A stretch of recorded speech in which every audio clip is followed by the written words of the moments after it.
27. júl 2024, hydroelektráreň Jasenie. Je tu nad nami je akumulačná nádrž Rigel, 9000 m3 vody, bazén so všetkými parametrami v Banskej Bystrici, 50x25 má 1600 m3, takže zo 4 riek z nízkych Tatier ide vodička, ktorá sa akumuluje a púšťa sa týmito kanálmi. Ten kanál má 200 metrov výšku prevýšenie, čiže ten energetický potenciál je relatívne veľký.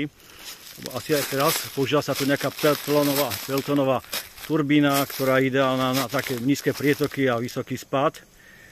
Čiže to potrubie bude nejaké dlhšie, nebude len 200 metrov, myslím, že 900 metrov to má. Sú to aj nejaké kolaničky, sú tu plány, vznikli v roku 1903, zrealizované to bolo 1928.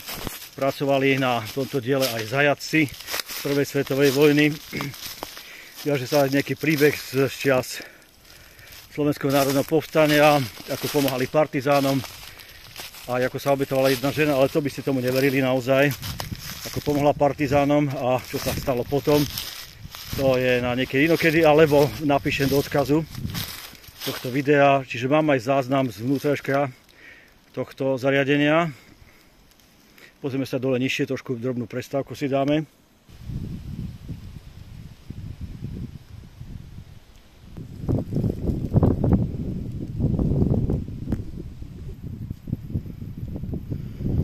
Výkon 12 000 kWh ročne.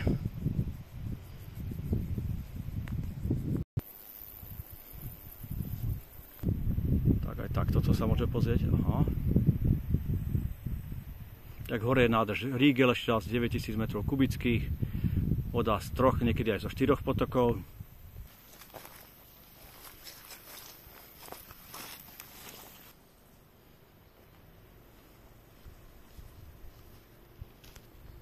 A už sa blížime do cieľa a dovnútra sa dostaneme.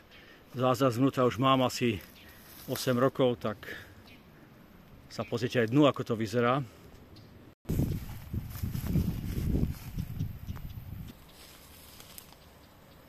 Elektrická energia sa vyrába.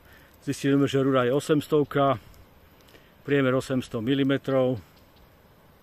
No a ďalej sa už samozrejme nedostaneme, iba ak si pozrite moje video.